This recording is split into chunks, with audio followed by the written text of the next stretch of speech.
हैवानियत भरी सुहागरात। नमस्कार दोस्तों, आज की इस कहानी में आप सभी लोगों का स्वागत है। आज सीमा को देखने के लिए लड़के वाले आ रहे हैं। सीमा नीले रंग के सूट में एक मोरनी की तरह लग रही थी। सीमा को देखते ही राहुल उस पर मोहित हो गया। उसने तुरंत शादी के लिए हाँ कर दी थी। लड़का और लड़की के घर वाले दोनों ने मिलकर राहुल और सीमा को एक अलग कमरे में कुछ बातें करने के लिए भेज दिया था कि लड़का लड़की एक दूसरे को समझ सके। बातें करने से सीमा को भी राहुल एक अच्छा इंसान लग रहा था। सीमा भी मन ही मन राहुल के साथ अपनी ज़िंदगी बिताने की सपना देख रही थी। देखते ही देखते सभी घर वाले मिलकर सीमा और राहुल की शादी तय कर देते हैं। कुछ महीनों बाद सीमा और राहुल की शादी हो जाती है, लेकिन इसी बीच में सीमा राहुल दोनों फ़ोन पर, कभी व्हाट्सएप पर, कभी ईमेल पर एक दूसरे से बातें करते हैं। सीमा को राहुल बहुत अच्छा लगने लगा। अब तो सीमा रात को बिस्तर पर सोते हुए राहुल के ख्यालों में ही खोई रहती है। उसे राहुल अपने सपनों के राजकुमार की तरह लग रहा था।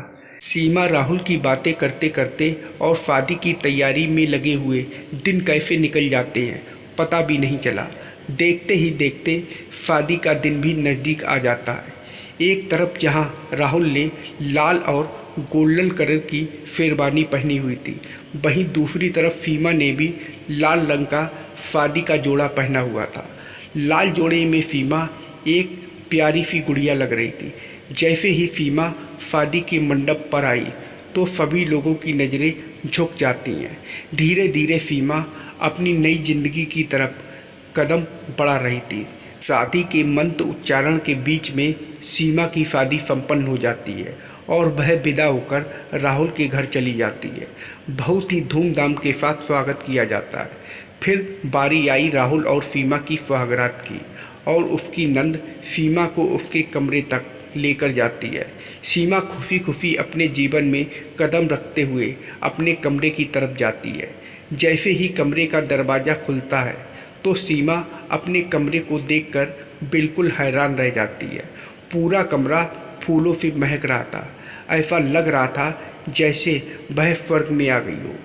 फिर सीमा को उसकी नंद फूलों की सेज पर बिठा देती है और थोड़ी ही देर के बाद वह लोग वहाँ से चले जाते हैं। अब सीमा अपने पूरे कमरे में अकेली बैठी हुई राहुल के आने का इंतज़ार करती है।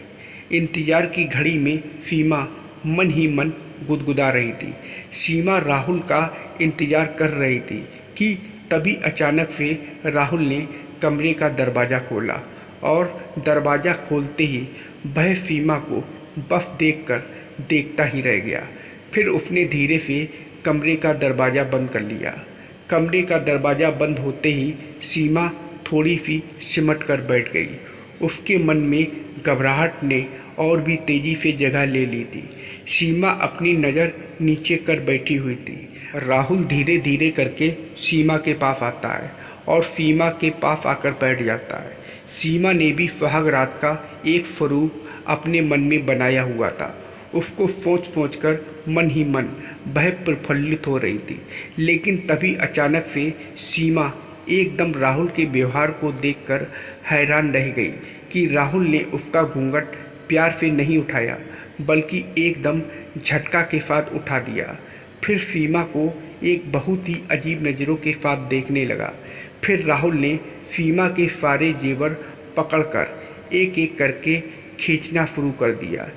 इसे सीमा को बहुत ज़्यादा दर्द हो रहा था। सीमा ने जैसे ही राहुल को कहा कि आप रुक जाइए, मैं उतार देती हूँ, तो यह सुनकर राहुल ने सीमा को ज़ोरदार धक्का मारा, जिससे सीमा बिस्तर पर जाकर गिर पड़ी और राहुल सीमा के सारे जेवर उतारने के बाद अब एक एक करके उसके कपड़ों को खींचने लगा, जिससे सीमा को बहुत ज़्यादा परेशानी हो रही थी। फिर सीमा ने भी रोते हुए कहा कि राहुल आप क्या कर रहे हैं? आप तो ऐसे नहीं थे। मुझे तकलीफ़ हो रही है, मुझे छोड़िए। ऐसी बातें सुनकर राहुल एकदम रुक जाता है और सीमा को घूरने लगता है और फिर सीमा को ज़ोरदार तमाचा मारता है और कहता है, तुम मेरी बीवी हो, मैं जो मर्जी कर सकता हूँ और मुंह बंद करके चुपचाप बैठी रहो। अगर इस बार तुम्हारे मुंह से जरा सी भी आवाज़ आई तो मैं दुपट्टे से तुम्हारा गला घोट दूंगा। समझ में आ गया तुम्हें? राहुल ने कहा। राहुल एक बार फिर से सीमा के साथ जानवरों वाला बर्ताव करने लगा। अब वो सीमा को बुरी तरीके से पीटता है और फिर कभी कहीं से सीमा को नोचता और बड़ी बेरहमी के साथ सीमा के साथ सुहागरात मनाने लगा। सीमा के लिए वह रात जो उसके सुनहरे सपनों के सुनहरे भविष्य की रात थी, एक काली रात में बदल गई। सीमा दर्द के मारे कराह रही थी और राहुल उस पर जोर जबरदस्ती करता जा रहा था। जब जोर जबरदस्ती करके थक गया तो वह वहीं पर सो गया। सीमा की हालत ऐसी थी कि वह पूरी रात वहीं पर बैठी रही। सुबह होते ही किसी ने दरवाज़ा खटखटाया। सीमा को बहुत ज़्यादा गुस्सा आ रहा था। ना तो उसने कमरे की हालत ठीक की और ना ही उसने अपने कपड़े ठीक किए। इसी हालत में खड़ी होकर दरवाजे तक गई और उसने दरवाज़ा खोला। उसकी सास नंद दरवाजे पर खड़ी हुई थी। एकदम से सीमा को ऐसे देखकर वो लोग उसको अपने साथ दूसरे कमरे में लेकर आने लगे। कमरे में ले जाकर कुछ नए कपड़े पहनने के लिए दिए ताकि सीमा मेहमानों के आने से पहले साफ सुथरी हो जाए। मैं अपने कपड़े नहीं बदलने वाली हूँ। जिस तरह का बर्ताव मेरे साथ किया गया है, क्या ऐसे किसी पति को अपनी पत्नी के साथ करना चाहिए? मैंने अपने घर वालों को फ़ोन कर दिया है, बस अभी आते ही होंगे। सीमा अपनी सास जेठानी से बातें कर ही रही थी कि इतने में सीमा के घर वाले भी वहां आ जाते हैं और सीमा की हालत देखकर वह एकदम से डर जाते हैं। फिर वह गुस्से में आकर कहते हैं कि आप लोगों ने एक ही रात में मेरी बेटी की कैसी हालत बना दी है। अभी हम सीमा को अपने साथ यहाँ से लेकर जा रहे हैं। लेकिन सीमा कहती है, नहीं पापा, मैं यहाँ से ऐसे नहीं जाने वाली हूँ। आज मेरी मुंह दिखाई है ना, आज मेरी मुंह दिखाई होगी और वो भी इसी हालत में होगी। लोगों को पता चलना चाहिए कि इस घर के लोग अपनी बहू की कैसी दुर्दशा बनाते हैं। उसकी सास सीमा के सामने हाथ जोड़ती है और कहती है, सबके सामने ऐसी बातें ना करें। लेकिन सीमा एक भी नहीं सुनती। एक एक करके घर के अंदर मेहमान आते जाते हैं और सीमा की हालत देखकर वे सभी डर जाते हैं। काफ़ी देर बाद राहुल भी उठकर सभी लोगों के सामने आ जाता है और सीमा को वहाँ पर देखकर एकदम से घबराकर कहता है, तुम यहाँ क्या कर रही हो? अपने कमरे में जाओ और नहा धोकर तैयार होकर आओ।